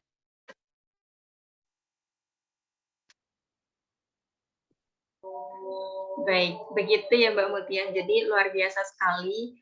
Perjalanannya itu tidak singkat ya. Jadi dimulai dirintis sejak SMA dari perubahan yang kecil hingga sebesar ini. Dan luar biasa sekali. Semoga apa yang sudah Bapak laksanakan bisa menjadi contoh untuk mahasiswa meniru giat suksesnya dari Pak Eko Mulyadi untuk memberdayakan masyarakatnya sendiri. Karena kalau kita tahu Bapak kebanyakan itu dari mahasiswa ketika lulus sulit untuk kembali ke desa dengan alasan mungkin di desanya apakah nanti bisa bisa mengubah dia untuk menjadi lebih baik lagi. Kadang dalam tanda kutip penghasilan itu bisa lebih tinggi kalau kita di luar gitu, Bapak. Seperti itu ya, Bapak. Nah, gimana sih Bapak kalau ada stigma yang seperti itu menurut Bapak bagaimana, Pak? Terkait mahasiswa yang lebih susah untuk kembali ke desa, mengembangkan desanya, dan lebih memilih untuk merantau atau tinggal di tempat yang lain yang mereka rasa itu lebih menjanjikan seperti itu. Jadi ketika teman-teman mahasiswa berpikir bahwa setelah lulus saya harus kerja di perusahaan-perusahaan yang bonafit dan sebagainya, itu adalah sangat manusiawi. Dan itu juga sebuah cita-cita yang mulia. Karena memang namanya seorang pelajar, itu tuntutannya kan kalau lulus harus kerja. Kalau nganggur kan kacau, nanti kalau malah kan begitu ya. Itu nggak apa-apa. Itu saya memahami itu, dan itu juga tidak salah. Gitu ya. Tetapi tentunya kalau semua memiliki paham seperti ini, repot juga negara kita. Semua ke kota, akhirnya terjadi sebuah arus urbanisasi. Desa kosong, kota penuh, kota padat, sementara ketersediaan tenaga kerja di kota kan juga tidak banyak. Gitu ya. Akhirnya banyak juga nanti pengangguran di kota kalau semuanya begini. Nah, maka saya menyarankan sebagai seorang aktivis desa, saya mengajak, mengkampanyekan gerakan kembali ke desa. Kenapa? Desa adalah ruang yang besar di sana. Di sana banyak sekali potensi yang mau digali. Cuman memang orang itu kan ada dua, satu orang yang pengen cari aman, atau orang kedua yang keluar dari zona aman. Orang yang cari nyaman atau keluar dari zona nyaman. Memang kalau kembali ke desa, memulai sebuah pergerakan, ini kita harus berani keluar dari zona nyaman. Tidak nyaman memang dan tidak mudah. Dan itu pun pernah terjadi sama saya. Saya dulu cita-cita saya awal ketika mau kuliah ya nanti saya lulus, karena saya adalah kuliahnya di ekonomi, kalau saya lulus ya saya harus jadi seorang manajer lah di sebuah perusahaan, jadi seorang pimpinan di sebuah perusahaan di kota besar, kan begitu juga awalnya di hati ini. Cuman proses ini tidak tahu ya, saya tertarik banget untuk ngurusin orang-orang miskin. Jadi saya bersyukur sama Allah Subhanahu wa taala ya, sama Tuhan Yang Maha Kuasa yang memberikan saya sebuah petunjuk agar tetap di desa, bagaimana agar mengurusin orang-orang miskin, kan semua ini juga karena kuasa Tuhan. Jadi saya bersyukur itu dan saya nikmati meskipun ini tidak mudah. Meskipun ini tidak berat. Bahkan sampai sekarang apakah ini mudah? Oh, berat. Ngurusin orang itu memang tidak mudah ya. Tetapi kalau kita tidak mau ngurusin, nah terus bagaimana nanti? Siapa yang mengurusin? Nah, begitu Mbak. Jadi kalau saya disuruh menganalisa pola pikir mahasiswa seperti itu, ya jawaban saya itu adalah hal-hal yang manusiawi juga, dan itu pernah terjadi sama saya. Cuman teman-teman kalau arahnya profit oriented kan seperti itu. Kalau social oriented ya di desa. Kan begitu. Terima kasih. Baik, terima kasih Bapak. Jadi pada intinya semua tergantung niat dan tujuan masing-masing. Semuanya positif dengan bagi kita mengambil jalan dengan tujuan kita, gitu ya Bapak. Baik, ini ada 2 penanya Bapak. Dari Mas Rivaldo mau kembali bertanya, Mas? Iya Mbak, ada 1 pertanyaan lagi. Baik, silakan Mas Rivaldo. Baik, terima kasih atas kesempatannya. Jadi Pak, ini masih ada kaitannya dengan pertanyaan saya yang pertama. Apakah ada Pak tunagrahita yang memang sama sekali bisa dididik atau diberdayakan Pak? Dan apa yang mereka lakukan kalau mereka nggak bisa melakukan hal itu? Terima kasih. Oke, langsung ya Mbak Binti ya. Iya Bapak. Ini Mas, betul sekali. Jadi gini, tunagrahita ini kami klasifikasikan berat, sedang ya, ringan, sedang, berat. Yang berat memang tidak bisa kita berdayakan. Dengan cara apapun mereka nggak bisa. Nah, apa yang kita lakukan mereka? Ya karena mereka, mohon maaf, mereka masuk kategori berat, tidak bisa diberdayakan, ya kita suplai kebutuhannya. Jadi yang penting dia akan setiap hari selesai. Nah, siapa yang mensuplai kami? Jadi kami ini sudah punya kos, karena Rumah Harapan ini kan sebuah organisasi tabina ya, hasil penjualan penjualan keset, ini salah satu persentasenya sekian puluh persen, itu digunakan untuk menyumbang, untuk menghidupi mereka-mereka yang masuk kategori berat. Nah, itu jawabannya.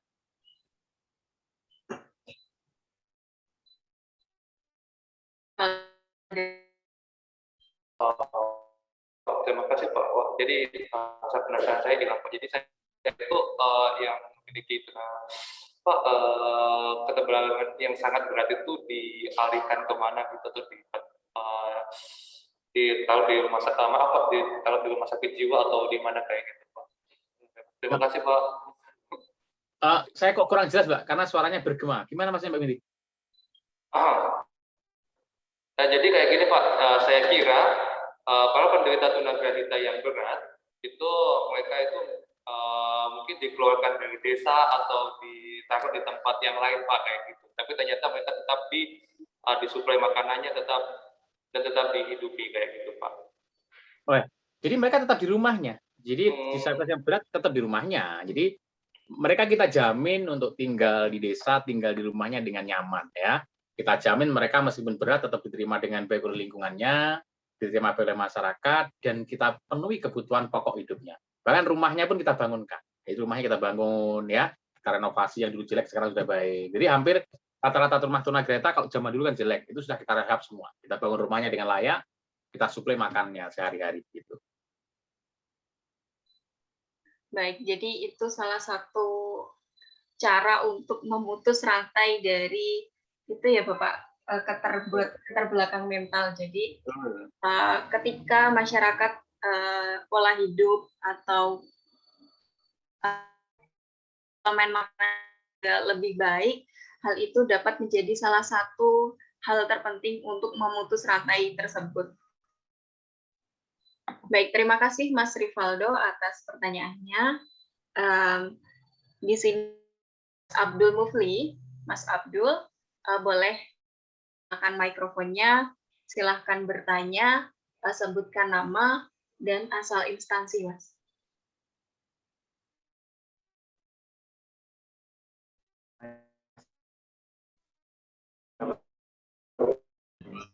wabarakatuh.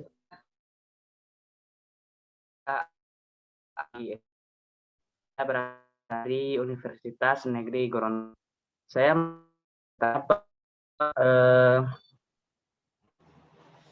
cara untuk melihat peluang dalam suatu tempat itu bagaimana ya Pak? Terus bagaimana cerita Bapak sampai terpikirkan untuk mempercayakan ini orang-orang yang berkebutuhan khusus sampai terpikirkan untuk mendirikan rumah harapan?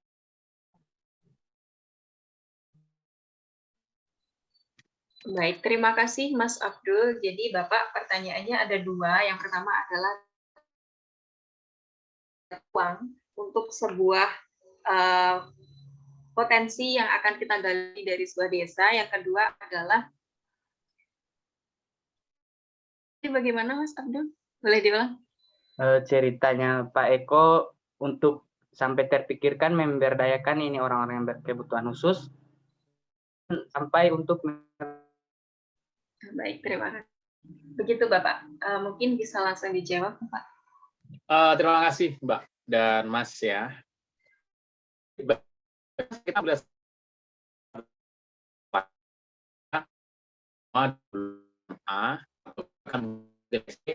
kita sudah diberi pelajaran analisa SWOT, sehingga kita analisa, kita kekuatannya, ancamannya apa, baru kita lihat peluangnya apa. Itu pasti muncul. Tapi kalau jenengan atau Anda tidak melakukan sebuah analisa, ini sulit banget. Jadi kita harus lihat ini analisa. Contoh sebuah desa nih. Oh, desa saya ini punya kekuatan dari alamnya. Ternyata kita punya sumber air yang melimpah ruah. Nah, contoh, kita punya sumber mata air yang melimpah ruah. Terus kelemahannya apa? Oh, kelemahannya sumber daya manusianya ini pendidikannya rendah. Gitu. Peluangnya apa? Sumber air yang melimpah ini kita bisa berdayakan masyarakat dengan bagaimana kita memproduksi air kemasan. Contoh, kan seperti itu. Ini contoh-contoh ya. Contoh-contoh. Ancamannya seperti apa ya? Ancamannya kita harus bersaing perusahaan-perusahaan lain yang memproduksi air minum. Nah, contohnya seperti itu. Jadi itu Mas, cara kita untuk melihat peluang adalah dengan melakukan sebuah kajian dengan sistem yang namanya analisa SWOT. Itu yang kita lakukan. Nah, yang kedua, ketika kita kok saya sampai punya kepikiran berdayakan mereka ya. Jadi ceritanya kan saya ini hidup di sebuah desa yang dulu di sebelum tahun 2013, apalagi ketika saya masih SMA kan 2002 saya ini. Itu memang miskin sekali di saya. Miskin banget. Orang tunagrahita bukan hanya 10, 20, ratusan. Bahkan hampir 400 lebih di tahun sekian. Bayangin coba. Miskin luar biasa dan waduh, tempat tinggalnya kayak kandang sapi dan wah, sangat memprihatinkan. Dan saya hidup dengan mereka. Barat rumah saya ada, depan rumah saya ada, timur rumah saya ada, kan seperti itu. Dan bahkan di rumah saya ini ada warga-warga disabilitas yang ikut kerja, ikut bapak saya. Jadi kerjanya itu ada yang nyari rumput, ada yang pipil jagung dan sebagainya, ada 3. Yang bahkan ada 1 juga, ada 3 orang yang ikut bapak. Salah satunya ini yang sering antar saya ke sekolah ketika SD.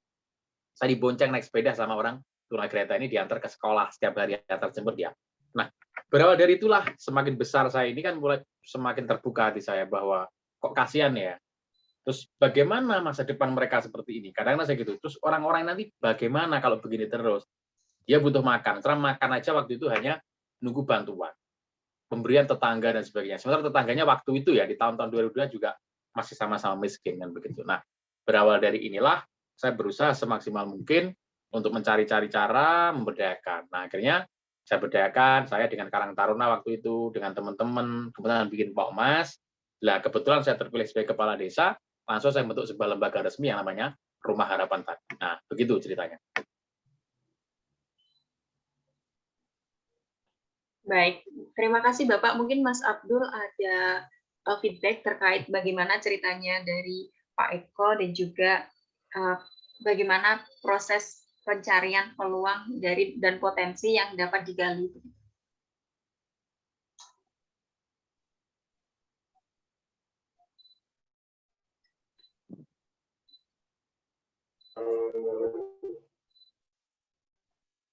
Bagaimana Mas Abdul sudah siap? Ya, itu dulu Mbak.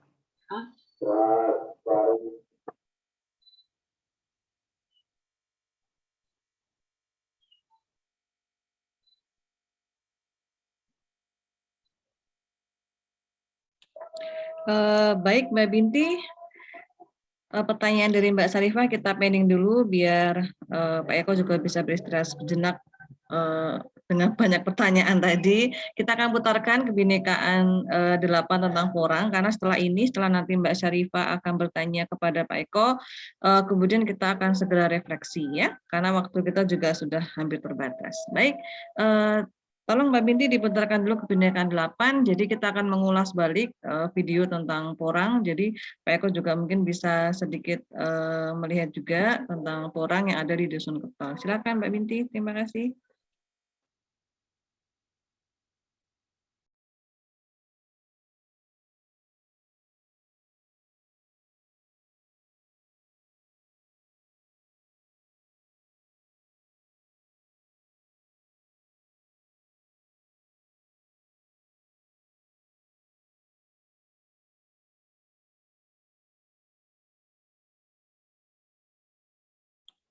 Mbak Binti bisa saya screen?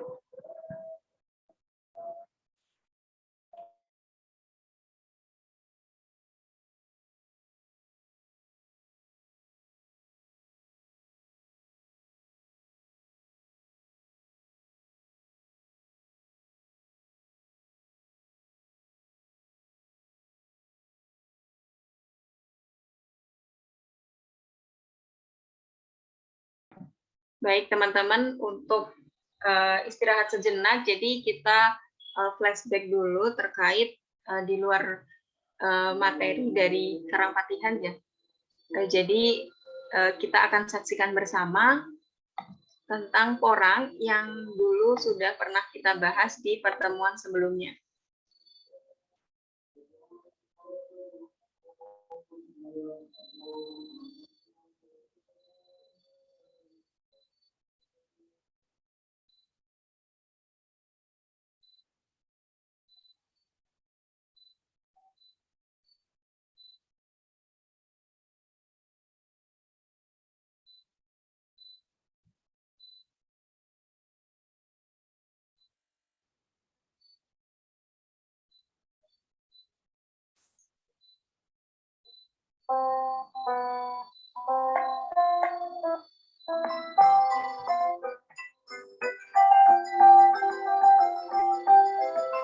Belum bisa screen, Mbak.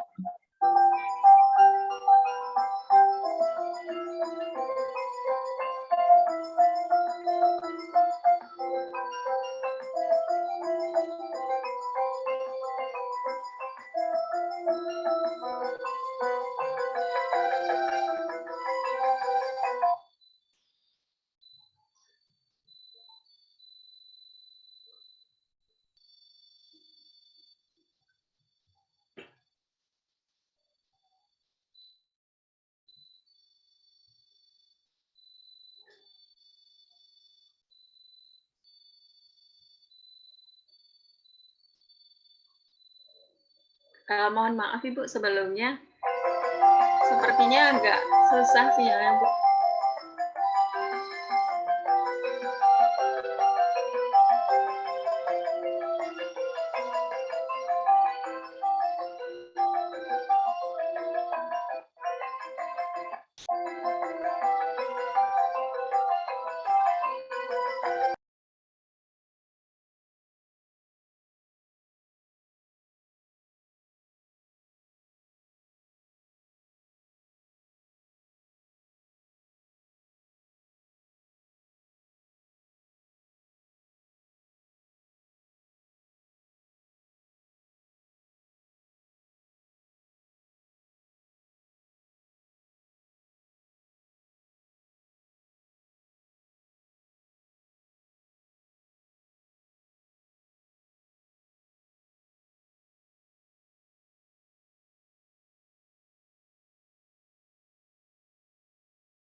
Baik, terima kasih teman-teman. Sambil menunggu Pak Eko-nya sedang melaksanakan ibadah sholat, teman-teman bisa melaksanakan refleksi terlebih dahulu. Nanti Mbak Syarifah bisa bertanya kembali ke Pak Eko-nya ya.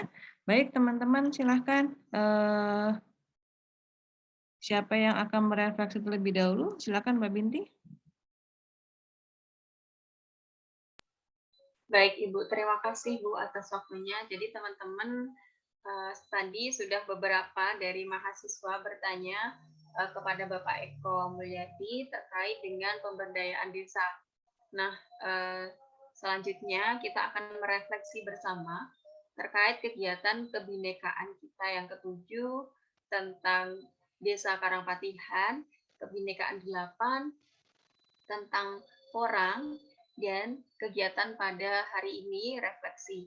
Nah, baik dari teman-teman yang tadi belum berkesempatan bertanya, saya beri kesempatan untuk menyampaikan refleksi kita pada kegiatan kebinekaan 7-8 dan hari ini.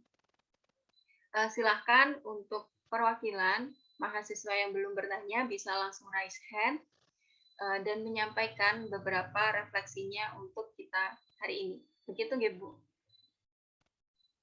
Baik, silakan teman-teman. Silakan raise hand. Mbak Ventia, Mbak Iva, Mbak Meiske, Mas Alan, dan Mbak Jessica. Silakan, dan yang lainnya, silakan.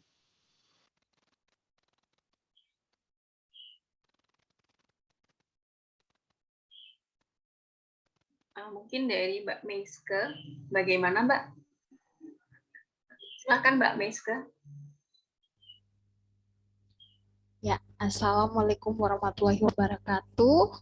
Waalaikumsalam warahmatullahi wabarakatuh. Selamat siang Ibu Maya selaku dosen pembimbing modul Nusantara, Mbak Binti selaku mentor, dan Bapak Eko Mulyadi selaku narasumber, dan teman-teman. Terima kasih untuk kesempatan yang telah diberikan kepada saya. Di sini saya ingin menyampaikan refleksi saya mengenai kegiatan yang sudah kita lalui bersama-sama dari kebinekaan 7 mengenai pemberdayaan dari masyarakat Karangpatihan dan juga Porang. Yang pertama mengenai Porang, bagaimana perjuangan dari kelompok tani yang ada di Desa Kepel, kelompok tani Starwo Asi, melakukan budidaya mengenai porang yang awalnya dianggap hanya tanaman liar atau makanan ular, tapi sangat luar biasa. Bagaimana kelompok tani berjuang untuk membudidayakan porang. Dan di sini saya belajar juga bahwa kita Indonesia memiliki banyak sekali hasil alam yang bisa kita budidayakan dan bisa menjadi produk unggulan. Terus mengenai kegiatan pemberdayaan masyarakat desa yang ada di Karangpatihan, saya juga bisa belajar dari bagaimana perjuangan Bapak Eko membudidayakan masyarakat yang memiliki keterbelakangan mental, bahwa kita semua memiliki kelebihan dari kekurangan yang kita miliki. Dan tentunya perjuangan dari Bapak Eko ini sangat menginspirasi bagi kami sebagai generasi-generasi muda Indonesia untuk dapat mengikuti jejak dari Bapak Eko. Semoga ada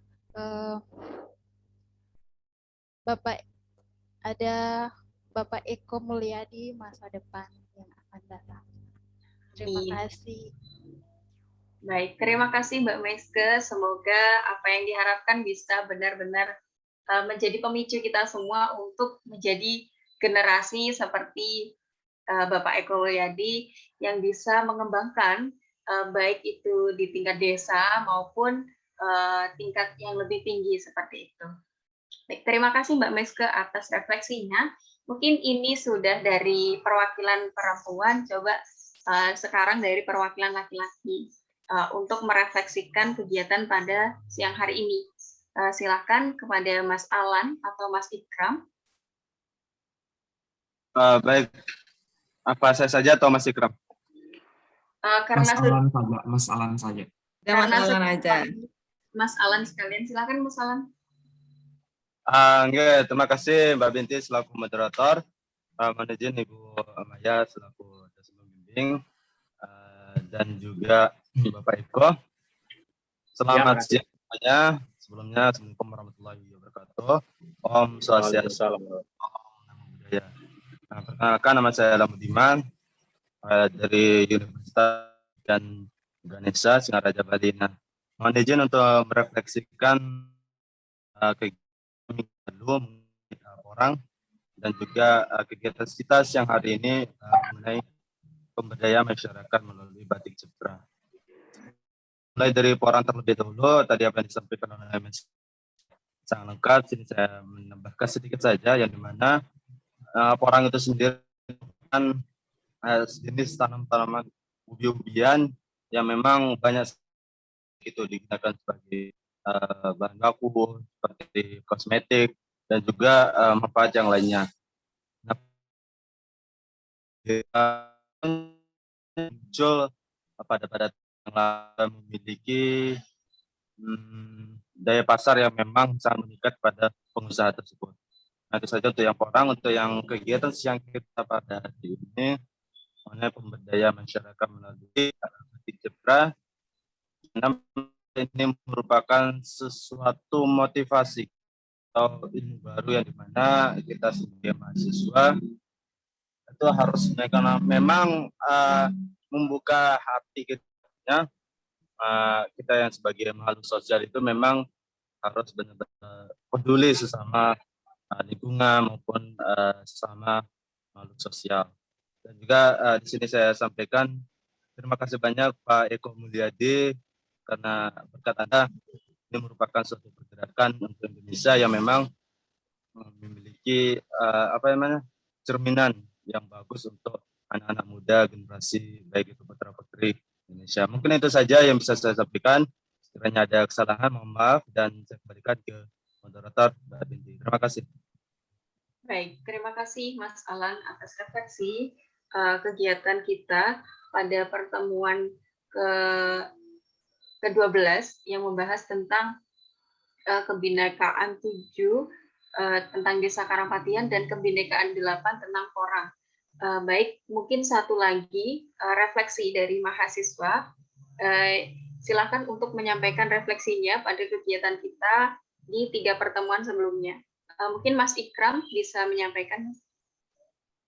Baik, terima kasih Mbak Binti atas kesempatannya. Jadi saya akan merefleksikan terkait dengan beberapa kegiatan kita belakangan ini. Jadi yang pertama yaitu terkait dengan budidaya tanaman porang. Nah, seperti yang telah dijelaskan oleh Bapak kemarin bahwasanya tanaman porang ini merupakan suatu komoditi yang cukup menjanjikan ketika kita misalnya serius untuk membudidayakannya. Hanya saja perlu diperhatikan sebelum membudidayakan tanaman porang perlu banyak hal untuk dipelajari dan tidak bisa kita asal-asalan saja. Nah, seperti yang telah dijelaskan juga bahwasanya tanaman porang ini mengandung bahan yang rendah gula, sehingga itu bagus untuk pembuatan shiratake, kalau tidak salah. Nah, selanjutnya untuk kegiatan kita terkait dengan Desa Karangpatian di sini tentunya sangat menginspirasi dari Bapak Eko Mulyadi bagaimana pemberdayaan yang dilakukan terhadap masyarakat yang dalam tanda kutip berkebutuhan khusus, termasuk di dalamnya yaitu batik centang dan juga pembuatan keset yang telah dipaparkan oleh Bapak tadi. Karena menurut saya ini adalah suatu teladan yang bisa kita contoh sebagai mahasiswa untuk kedepannya bagaimana kita bisa membangkitkan desa kita sesuai dengan kondisi yang ada. Mungkin sekian Mbak Binti, saya kembalikan. Terima kasih. Baik, terima kasih Mas Ikram atas refleksinya pada kesempatan siang hari ini. Karena waktunya juga sudah siang dan durasinya sudah mulai habis, mungkin ada satu pertanyaan lagi Bapak sebagai pertanyaan penutup dari Mbak Syarifah Elvira untuk Pak Eko Mulyadi. Kepada Mbak Syarifah Elvira, silakan Mbak. Terima kasih. Sebelumnya Bapak, perkenalkan nama saya Syarifah Elvira. Saya berasal dari Pekanbaru Riau, Universitas Islam Riau. Saya ingin bertanya tentang pemasaran dari hasil produksi. Bagaimana pemasaran dari hasil produksi warga Grahita itu, Pak? Halo, Pak. Apa Ya, suara Terima kasih Mbak Syarifah atas Ya. pertanyaannya. Jadi untuk sudah Mbak, sudah terdengar. Jadi pertanyaannya terkait bagaimana sih pemasaran dari potensi desa yang sudah dibuat oleh masyarakat di sana, Bapak? Yang ditanyakan adalah bagaimana tadi pemasaran sama? Pemasaran dari hasil potensi desanya.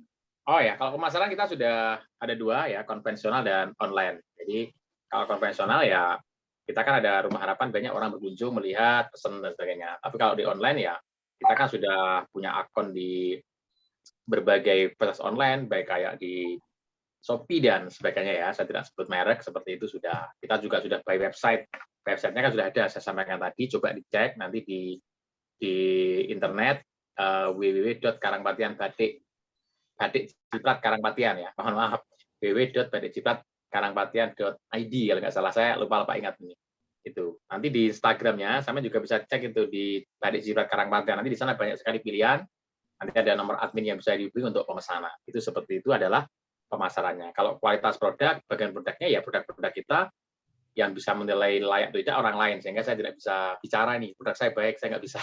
Itu yang berhak menilai adalah orang lain. Ya kayak baju-baju saya pakai dan terbukti kunjungan-kunjungan dari pejabat-pejabat, baik menteri, ya. Bahkan 2016 Pak Presiden Jokowi juga pernah berkunjung ke desa kami, begitu.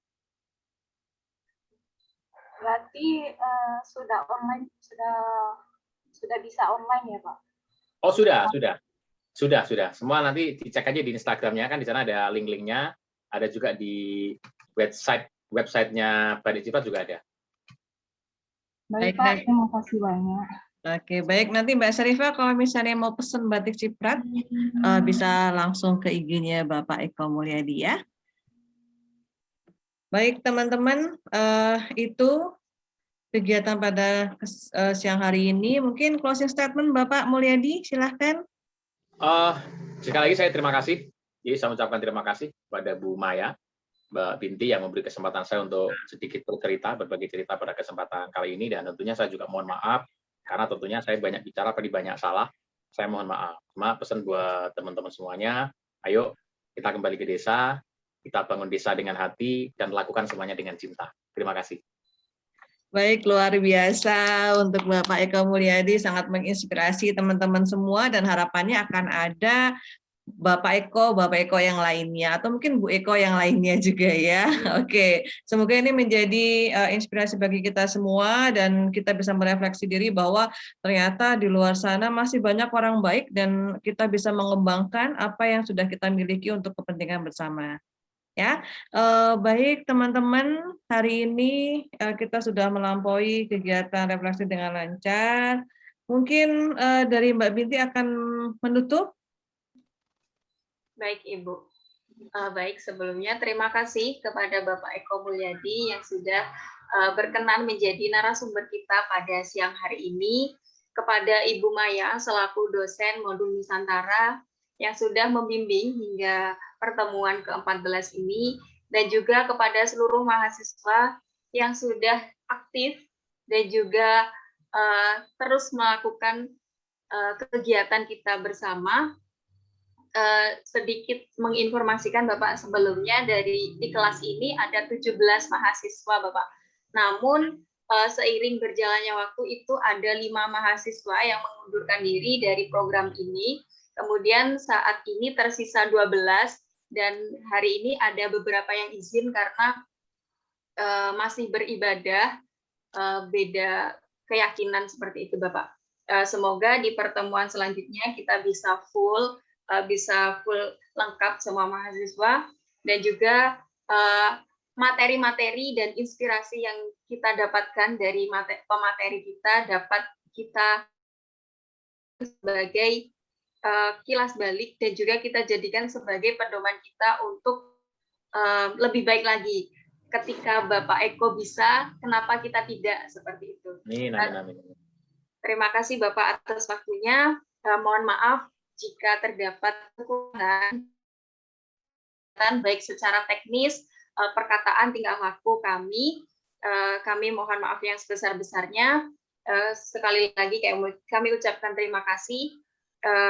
Memasuki acara selanjutnya yakni penutup. Marilah bersama-sama kita tutup kegiatan pada siang hari ini dengan bacaan hamdalah. Alhamdulillahirrahmanirrahim. Semoga hari ini menjadi hari yang baik untuk teman-teman semuanya. Selamat beraktivitas, selamat menjalankan kegiatannya. Selanjutnya kita akan melakukan sesi foto bersama. Silahkan menghidupkan kamera dan juga mengambil posisi yang enak dan nyaman sehingga untuk pengambilan foto bisa baik. Mbak Jessica, apakah bisa on cam, Mbak? Oh iya bisa, Mbak. Oke, silahkan on cam, Mbak Jessica.